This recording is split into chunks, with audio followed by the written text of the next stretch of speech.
ganda naman ang bungad ng araw na to. Late na naman, nakakaasar talaga. Mga kababayan, ang pambansang awit ng Pilipinas.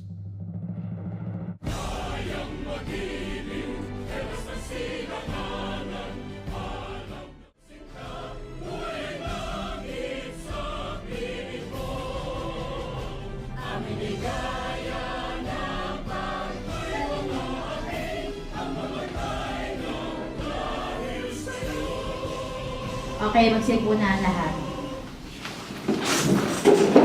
Sir, pwede ka ba tumayon makapisa? Bakit po, ma'am?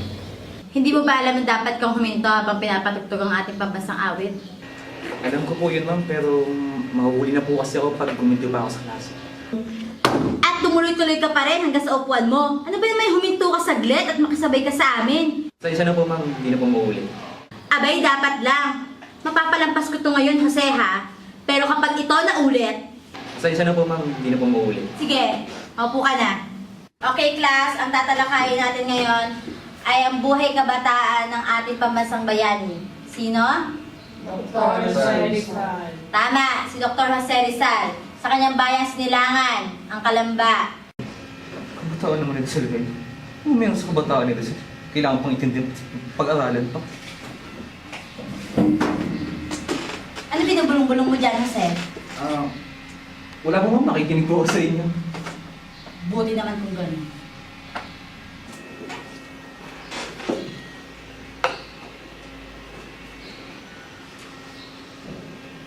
Hindi ko alam kung anong nangyayari. Basta ang alam ko, sobrang dilim. Sobrang tahimik. Hanggang sa pawisang-pawisan noon ng isang inang hirap na hirap sa panganganak. Bakas mo sa kanyang mukha ang hapde. Ang sakit.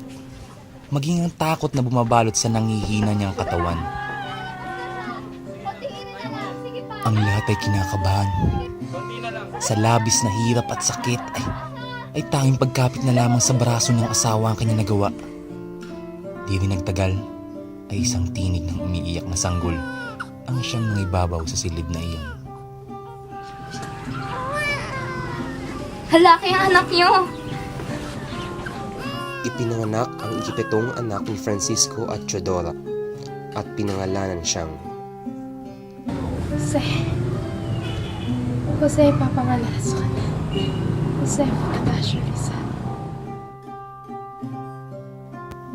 Matapos kong madatnan ang panganak na iyon, aking nadatnan ang ginang na lubos sa kasiyahan.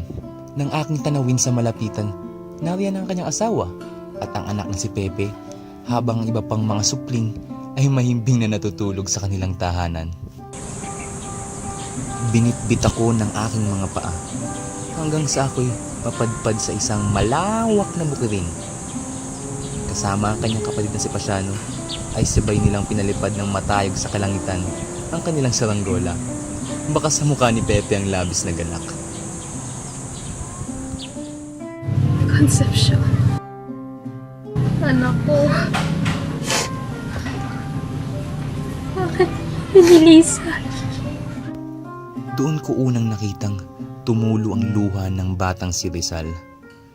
Luha na dulot ng labis na pighati at lungkot sa pagkawala ng kanyang pinakamamahal na kapatid na si Concepcion.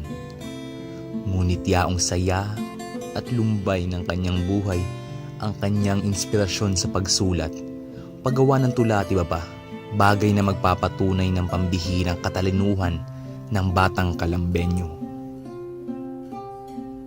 Hinayaang magbasa ni Doña Teodora si Pepe, ngunit napansin nitong hindi makasambit ng wikang Kastila ang anak, kaya naman kinwentuhan niya na lamang ito. Kalaunan ay kanyang napansin na wala sa kanya ang atensyon ng batang si Pepe. Pinagsabihan niya ito na makinig sa kanya, ngunit patuloy ang pagtitig nito sa ningas ng kanilang lampara, kung kaya naman nagpatuloy itong magkwento.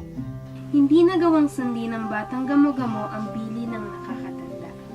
Pinili nitong lumapit sa ningas ng lampara na patuloy siyang hinihikayat dahil sa ningning nito. Matapos noon nasunog ang pakpak ng batang gamo-gamo at unting nagbaga ang munti nitong katawan na nagdulot ng kanyang kamatayan. Bagamat ang pangaral ni Doña Tudora sa anak ay huwag maging matigas ang ulo gaya ng gamo-gamo, naniniwala si Pepe na ang ilaw sa lampara ay kumakatawan sa mithiing ninanais makamit ng batang gamo-gamo, kung kaya naman pinipilit niyang abutin ito. Madalas kong madatnan ng batang nag-iisa, ngunit sa aking pakiwari, ito ay kanyang sinadya upang sa katahimikan ng paligid siyang makaukit ng magandang alaala. Sa pagbabalitanaw niya ay pinili kong siya'y lapitan na. Ngunit dahil sa ingay ng bawat yapak, ako ay napansin niya. Ang binatang nais dumamay sa nag-iisa ang siyang napangaralan pa. Oo, sir. Akin na kayo. Nandito ka pala. Halina't maupo ka.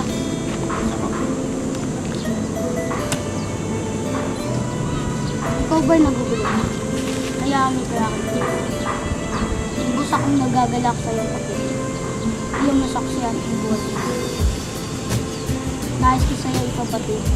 Mahalagang bagay na sa isip ng buwag. Ito ka, ngayon. Ngunit hindi tayo sa magkantang panahon. Nandirito ka upang magbalik tanaw sa nakaraan at bumuo ng mas maayos na kinabukasan. Ito ang mensahe ng iyong kahapon na hindi mo dapat itapon. Huwag mong baliwalain ang lahat ng iyong natuklasan, sapagkat ito ang iyong magiging gabay sa pagbuo ng mas maayos na kinabukasan. Ang kabataan, puno man ng kasiyahan at kalungkutan, ang bubuo na sa pagkatao ng sino man.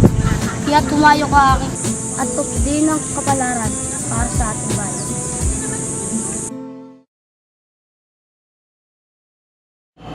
Sir, ano pong sunod na nangyari? Nagising ako. At sa pagmulat ko ngayon, damdaman ko ang pagbabago. Ang bayani dati, binabaliwala ko lang. Tinulungan niya ako baka nang maunawaan na ako bagay-bagay. Hinarap niya ako sa parang minsan di ko nakala. Pinagdiga siya sa aking puso ang pagkahalaga sa kanyang mga naibang yapak. At sisiguraduhin ko na sa huling saglit ng aking buhay, hindi magbabago. Taas no, aking mabibigay pugay sa kanya at sa kanyang mga nagawa. Para sa kabataan, tulad ninyo, at para rin sa inang bayan. Kaya sa inyo, dapat siyang tularan. Isa siya yung tunay na huwag. Sir, may naghahanap po sa inyo. Sige bang isunod na ako?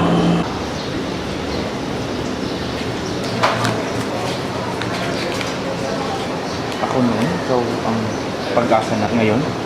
Sino po nagbigay nito? Mula sa kaibigan galing sa kalam.